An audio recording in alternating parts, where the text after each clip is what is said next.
Well, hello again, everybody, and welcome to another episode of the Experience Maker Live Show. I'm Dan Gingiss, customer experience speaker, author, podcaster, and coach, and it is so great to have you here with us today. I want to share with you that we are brought to you today by our friends at Zoho Desk, who is giving away $100 in Zoho wallet credits to explore the world of intelligent support and contextual customer experience. So go check out everything that Zoho Desk offers, no strings attached. This allows you your first $100 to just try out everything. Go to that bit.ly link. It's bit.ly/Zoho deal. Make sure that you capitalize the Z and the D. Somebody wrote to me and said, if you don't do that, it doesn't work. So please capitalize the Z and the D.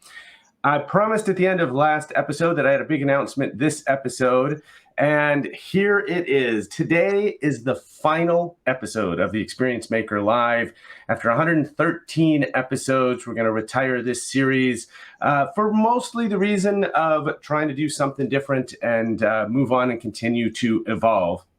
So obviously all 113 episodes are always available to you on YouTube as well as on my website at dangingiss.com. And if you really miss me, here are two other ways that you can check out some of my content. First of all, every week we have the Experience This podcast. Actually, to be fair, we are on hiatus over the summer, but we'll be back in the fall. There are over 165 episodes of this amazing podcast that I do with my friend Joey Coleman. You can listen to on any podcast app. You can find it on my website. You can even ask Alexa to play Experience This, and she will happily oblige. I'm also hosting another video series with my friends at ClueTrack called CXCY, and in fact, our guest today also showed up on that show as we talked about the chocolate industry. Understand the why of customer experience. I love ClueTrack because their data digs deep into industry and really helps us understand what drives the positives and negatives of customer experience. So check that one out. Also available on YouTube and my website as well. Okay, well, I am unbelievably excited. If I were going to go off with a bang in my final episode, there is nobody else I could think of better than having the one and only live from Australia, Chocolate Johnny, joining the show. How you doing, my friend? G'day, mate. How the bloody hell are you? So good to be here at something like 2 a.m. in the morning for you, Dan, because that's what mates do for each other. You are amazing, and I so appreciate you.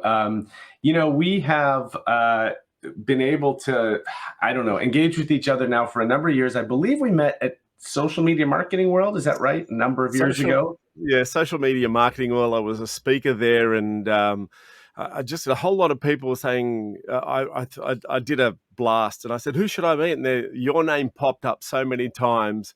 And so I tracked you down, and we were back channeling each other, and I finally recognized him. Went, Dan, and you went, Johnny, big hug, hi, let's chat, da da da da. And then you went off, I went off, and ever since then we've sort of kept in touch. I mean, it's a bit harder on the other side of the planet, but yeah, mate, I appreciate your friendship and always supporting me. I really, it's been fantastic. So thank you. Oh, it's been a pleasure. And this guy on the screen here, Chris Strub, was one of the people that I believe told both of us to meet each other, because I think he knew both of us before. Great recommendation, Chris. So, look, you are in such a fun industry. Tell us a little bit about Perfection Chocolates and what you get to do every day. Yeah, well, I'll do the original sort of intro. G'day, everyone. My name's John Kapos, a.k.a. Chocolate Johnny, the CEO of Perfection Chocolates. That's the chocolate eating officer. And I have the amazing role of running this beautiful family business that we started back in 1939. I'm the third generation. And through the power of social media and live streaming, which I absolutely love, we've taken our small retail store, wholesale manufacturing, and turned it into a global brand. We're not a big Cadbury's or Hershey, but we ship all over the world now, and I'm so blessed and lucky to be working with amazing people and family. Chocolate eating officer. I am jealous of that title. That's the best title I've ever heard. That's amazing. Well, so I'm going to just dive right in and ask you, for some people watching, they might say, boy, chocolate, I wish I could sell such a fun product. And, that must be so incredibly easy because everybody loves chocolate. I'm guessing that's a little bit off the mark. So tell me about, what are some of the challenges when it comes to the customer experience of chocolate? Oh, mate, people think exactly what you said. People say, "Oh my gosh, it's so easy and you can do it." And well, behind the scenes, it's damn hard. That's for sure. Because every person that comes in has a different taste, a different smell, and wants a different experience. And so we're fortunate to have a very busy business, even through the pandemic. And people are price conscious. People are flavor conscious, and so you try and make everyone as happy as possible. People from, like I said, pricing is the big one. You don't make this. What was it? This even yesterday, I had someone come up to me and they said, "Oh, John, you've been here so many years. Your dad, who's passed away now 14 years, used to make a hard nougat. Why don't you make it anymore?" I'm like, wow, you're the first person in 10 years that's asked for it. You don't make the coconut ice anymore. I said, well, you can blame the gym junkies because the coconut ice is high, so much sugar, and it's so sweet that no one eats it anymore. So, I have to explain to them that we've evolved from eating lollies and candy to now, refining it to using natural products, higher content in cocoa, and making it more of a healthy product, but still something that you can sneak at 2 o'clock in the morning when you have that craving in the fridge. All right, so let's go there because you did all of this discussion over the years, dark chocolate and red wine, so healthy for you. I mean, I could live on those two things, right? But what does the science really say? Well, dark chocolate is really good for you. I mean, we were very blessed. We had a neurologist, Professor Lance, who wrote one of his papers here in Australia many years ago, and he did a big test and used dark chocolate in his tests. And they've got natural products in there that help you with your blood, and theobromides, and just some stuff in there that is really good for you. Yes, I'm not a doctor. I call myself a doctor of chocolate and candy and sweets, but we're not telling you to go and eat tons of it. All I say to people is, if you really want to watch out, eat it in moderation, but eat quality. You might not be able to get perfection, but go into the store and look for something that's got high cocoa content, 75%, 85%, 90%. And if you don't like it, grow an acquired taste. Have it with take a little bit and have a little sip of wine, mix it together, or have a really good quality coffee or a tea and mix it together. You can't go wrong. You really can't. I might also recommend dipping it in natural peanut butter. That one's a good one too. Well, But that's only one of the our natural one, because otherwise you're adding a lot more sugar and fat to it. You know Um, what? That's one of our biggest. Funny you should say that. That's one of our biggest sellers. And you want to talk about experience maker? That's how I stitch up. I call it stitching up most of my customers. We for years, in America, you guys eat the peanut butter jelly sandwich, and I found out many years ago that jelly is not what we it's jam. So it's peanut butter jam, and for years I've been making this peanut butter jam chocolate sandwich. It's not bread, it's all chocolate. Anyway, it didn't work. So I thought to myself, what can I use that everyone loves around the world? Peanut butter. So I do a thin layer, well, I call it thin, but a nice thick layer of milk chocolate. Then we throw this handmade, beautifully smooth peanut butter, thick, Then we seal it with white chocolate. Then we add our salted caramel that we cook for about 4 hours, and then we seal it with our dark chocolate. And it's nice and thick, but when you break it, it solidifies. Not where it's running. It doesn't run. Sorry, you break it, and it's just amazing. We leave it on the counter, and I've got to tell you, Dan, people look at it and go, "Oh, what is that?" And I said, "It's the best thing you're ever going to eat." And they go, "Oh, yeah." I said, "Are you allergic to peanuts?" They go, "No." I said, I actually give it to them. And Yeah. all you can hear is like, "Oh my God, that's the best. Wow, my mouth." I'm like, there you go. Sold. The next thing you know, they're coming in and buying it. So we can't keep up with it. I got to find a napkin. I'm literally drooling listening to this. So I was going to ask you about tasting. And, when we did the other show, CXCY, we found that the research showed that in terms of ratings and reviews online, that taste is the number one aspect of customer experience in chocolate. Not surprising. Which would then lead to, I would guess, that when somebody comes into one of your stores, that offering a taste of some sort is a great way to get them to buy. Tell me a little bit about how you do that and sort of how you play that with a customer. We pre-pandemic, we have a massive bowl, and in that bowl every day is something: chocolate marshmallow, peanut brittle, honeycomb, nougat, caramels. It doesn't matter. The team at Perfection Chocolates at our retail store have been told that bowl must never be empty. And we grab a bag, dump it in there. Grab another bag, just dump it in there. So we're at the front of our counter, when they come in, people look at it. And I just say to them, "Do you want to try this?" And they go, "What is it?" And I said, "Look, just taste it, take it, try it." 99.9 times out of 10, 90 out of 100, people just come back and say, "Oh, I've never tasted that. That's amazing. Can I buy some?" I said, "Yeah, we've got to come there. Come inside. Come inside." And they come in, they get the smell, they get the taste. All my team's like, "Hi, hey, g'day, come in. How can we help you?" And I tried this stuff, and they've bitten half of it. "Oh, that's our chocolate dip marshmallow. Try that. It's over there." "Oh, wow." And then next to that's honeycomb. And next to that is our nougat. Next to that's our caramel. Visually, they're like bombarded. The saliva's like, "Give me everything." They come in, the place is happy, we're jovial, we're persuasive in a lovely way. We upsell without doing it. Would you like fries? The joke is, would you like chocolate fries with that? Yeah. And they just crack up. They're like, "What do you? Oh, yeah, we've got chocolate fries, whatever you like. We'll chocolate dip it." That's awesome.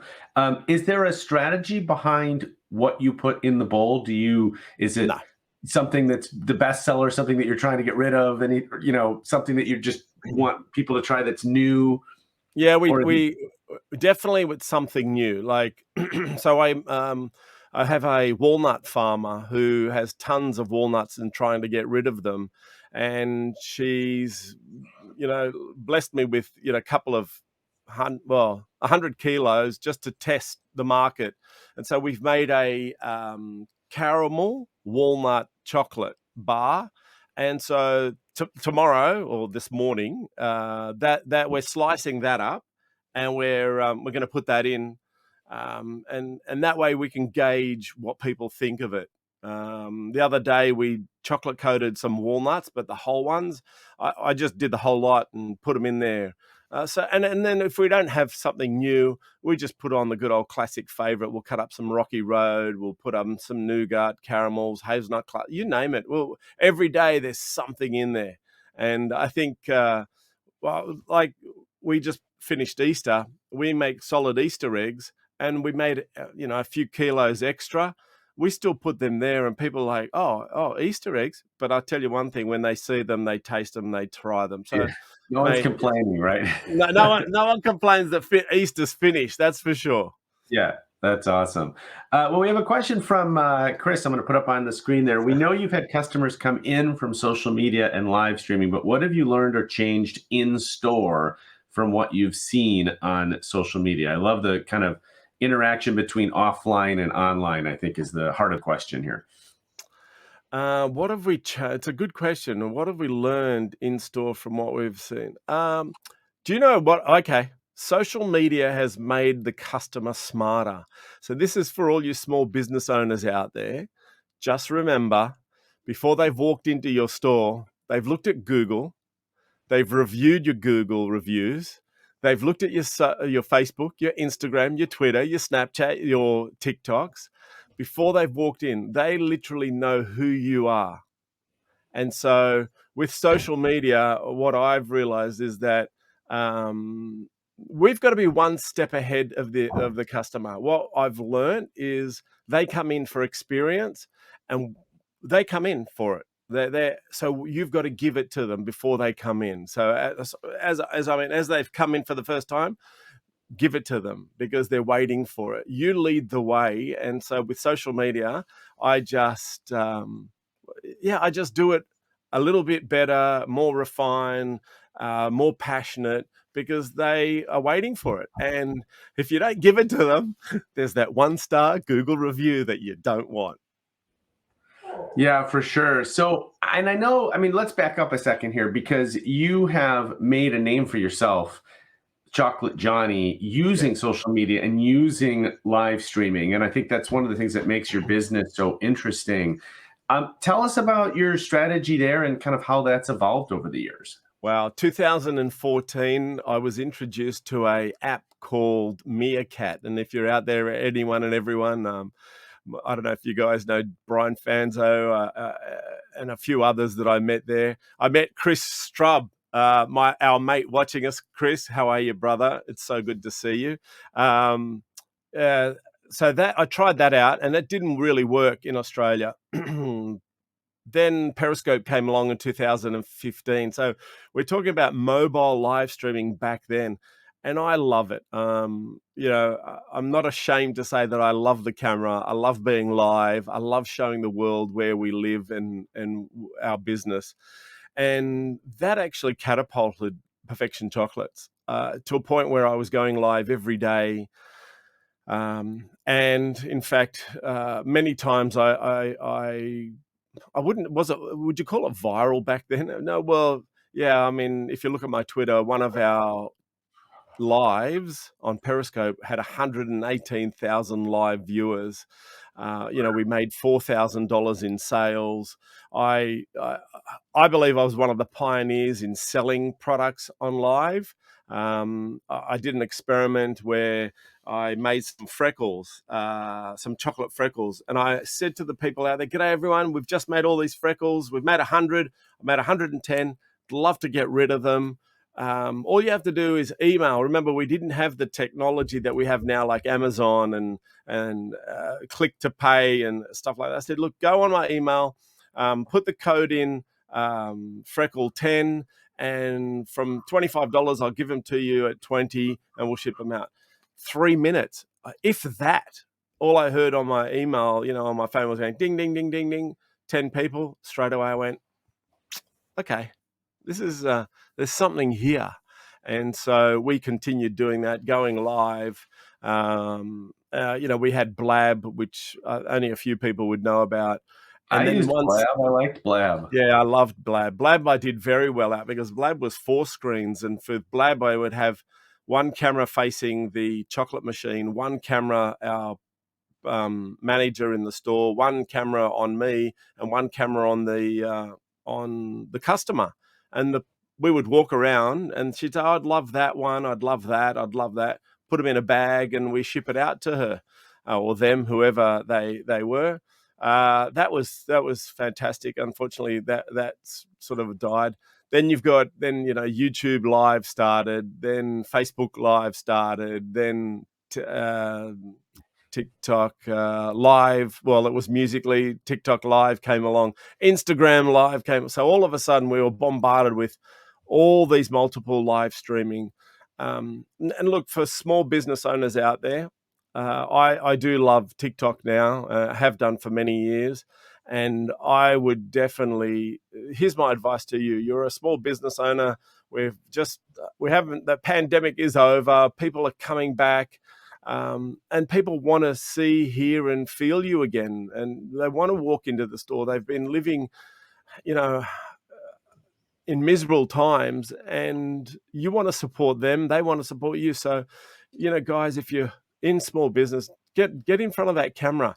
And my advice is, so a lot of people that I coach and mentor say, "Oh, John, I don't want to have my face," and they'll turn the camera around and talk about your product. Now, that product could be chocolate, clothing, makeup, water. I don't care. Painting, water pressure. I do not care. It could be cat grooming, but get out there, hit the button, record live. I don't care. Don't face yourself. Don't put the camera on your face. That's fine. Don't worry. But put on your product, because you love and you're passionate about that. And people will hear your voice. And after a while, people will say, you will eventually turn the camera on yourself. And then people will go, "Oh, that's what they look like. Hi, how are you? Oh, great. Wow." Live stream, do it. Instagram, doesn't matter. TikTok, just do it. Don't be afraid. It's funny. I growing up, you can ask my mother. I never liked getting my picture taken. I don't like being on camera, but you do eventually get comfortable with it, and you just have to do it. Like anything, you do enough of it, and it gets a little bit more comfortable. I had to look up.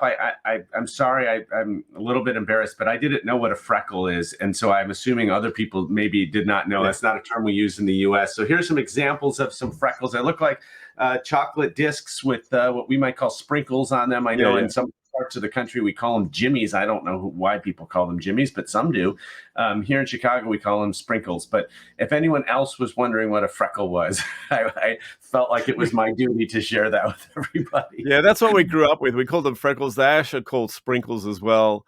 And I've heard jimmies as too, and I'm like, what jimmies? Who was this poor jimmies that they named him? It's possible that the chocolate ones are called jimmies, the brown ones. I don't know. I think it's an East Coast thing in the U.S., and I don't know where it came from. If anybody's watching and knows, feel free to comment along the way. So you have definitely made a name for yourself doing this live streaming stuff. And how does it tie it back to the business? So obviously in the beginning you had people ordering while you were live streaming. When people come into your retail establishments, have they seen you online, and are you able to connect that to say like, yeah, we're bringing people in because of this? Yeah. Well, during the Periscope days, we had a total of 100 people from around the world come to our store.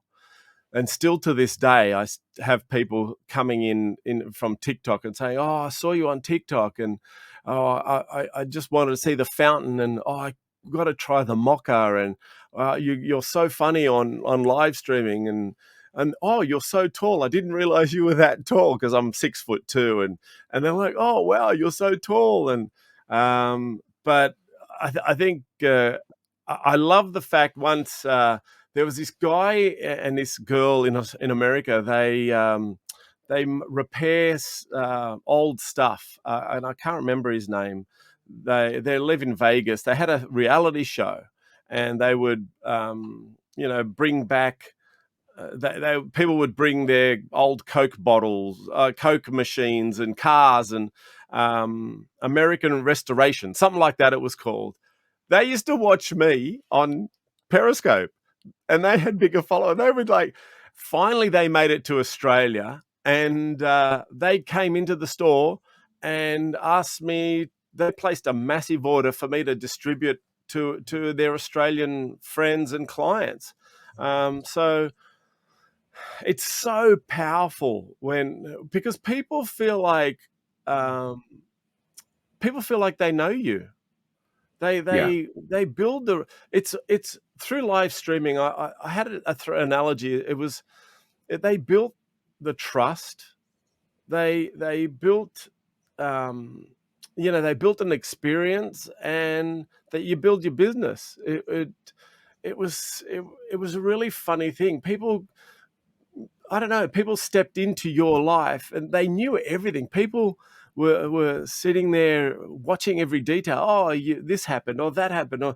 And they come in, they look at the store, they go, "Oh, Chocolate Johnny, the store's big, but not as It's not that big that I thought it was. Oh, wow, can I come and see this? And, oh, how's Trudy going? How's Eva, your wife? How's this? How's that? Where's Gabby today? I'm like, man, you guys are watching every detail. Oh, is this how you do it? Can I have this? Can I have that? It's phenomenal. And I don't know. I loved it. I mean, and I always made sure when people came in, I took a selfie with them. And not in an arrogant way. I took it because I wanted to document this. I have a photo of every single person who's seen me live stream, every person. And it's in my phone book. It's in my photos. And I can go back to you and tell you who that person was, when they came, etc. So, yeah, live streaming and people coming in is nothing better. Getting that hug before pandemic, people were like, Chocolate, are you Chocolate Johnny? And some people you just didn't see them because it was just them watching it. I go, yeah, hi. Oh, my name's Red Baron 451. Oh my gosh, Derek, how are you? Give me a hug. He's like, oh, can I? Yeah, come here, let's have a hug. Do you want a hot chocolate? He's like, and they would email me back or message me, mate, thank you so much. You made me feel like I was part of the family. I said, mate, you sat there watching me every bloody day. Are you kidding me? Of course you're part of the family. I feel so special. And, there were some people there who unfortunately had some, health issues and mental health issues. And I just couldn't believe that they said, oh, we would sit there and watch you guys and just sit and watch the chocolate. Dan, I had the video. I had a live stream of the chocolate tank just going around the fountain for 3, 4, 5 hours, and I had music going to it. People said they loved it. I'm like, what? They go, we loved it. Must be soothing, right? To just watch chocolate. That's what they said to me. They said it was soothing. The music was lovely. We could hear you guys in the background, and it was fantastic. So, I mean, I was humbled. It really, I don't know, mate. It's emotional. I get emotional because I love it's those people who have built my business. I mean, of course, we've been here for 82 years, but it's those people that I would ship parcels of chocolate around the world, and they would do a little, they'd have 40 people on their Instagram, but what they wrote was worth 4,000, 40,000, 400,000. It was lovely. So do live streaming. That's awesome. Hey. Melissa says Australians have more fun. I'd love to see your shop in person. And given that Melissa's my girlfriend, when she sees your shop in person, I hope I'm there too. And maybe we'll figure out a way to get out there. I've told Chocolate Johnny this many times, but Australia's been on my bucket list for so long. Oh, there's another comment. So I am making it a goal right here, right now, in my final episode to come out and see you as well. Chris says it was soothing, but people were also talking to each other in the comments. Chocolate Johnny built an incredible community, and it couldn't have been around a better guy. Thanks. Chocolate Johnny, you definitely are an inspiration, and you've been so fun to watch. And yes, you have a product that everybody loves to begin with, but it's also a product that's in a very competitive market, and you've managed to differentiate yourself and stand out, against some of those big brands you mentioned early on at the beginning. And I think it's really incredible. So definitely keep doing what you're doing. How can people connect with you? Or I know you're not that hard to find on the World Wide Web, but how would you like people to connect with you? Look, I've got Chocolate Johnny everywhere. I made sure whatever app has come up, I've just Chocolate Johnny. Please follow me there on Instagram, TikTok, Facebook, whatever platform. Oh, the only one which got away was Choc Johnny, which is my Snapchat, which I still use, everyone, and I love, but TikTok is my favorite now, and I'm on Instagram. But also, I'd love the support on Perfection Chocolates. We're Perfection Chocolates everywhere. Please follow us on our Facebook page.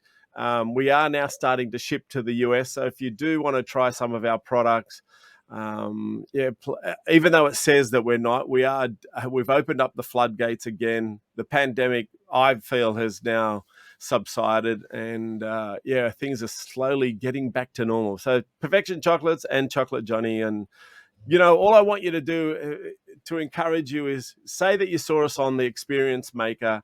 Leave me a DM. I reply to everyone's DM, either video or voice, anywhere you want, and I will 100% get back to you and acknowledge you. So I just want to say a big thank you to everyone out there. Outstanding. Well, there was a reason why I was scrolling down the dark chocolate section of your site, because I'm going to place an order after this show, and it's going to be dark because that's where that's the kind of chocolate I love. Thank you so much, man. I appreciate your friendship. I appreciate you being here. Like I said, couldn't think of a better final guest for the show. So thank you so much. Appreciate it. Dan, thank you. And thank you mate, just thank you always for supporting me. You're the best. And everyone out there, have a freaking great day and eat chocolate. Don't be afraid. I love it. And you know what? No matter what industry you're in, you may not be selling chocolate, but you can still have the personality of a Chocolate Johnny. You can still get out there and share whatever it is that you're doing out there, and share the positivity and the happiness and the smile and all that chocolate brings to people's faces. So I think we can all learn from the chocolate industry. I hope you've learned something from 113 episodes of the Experience Maker Live. It's been a whole lot of fun to produce this show for you. I do want to thank one more time our friends at Zoho Desk. Please go to bit.ly/Zoho deal to take advantage of their $100 in credits to try out their amazing, intuitive customer experience platform for your business. I'm Dan Gingiss. I am a customer experience speaker, author, coach, and podcaster. You can find me everywhere at dgingiss and at dangingiss.com. Thank you so much for joining us, and we'll see you sometime soon.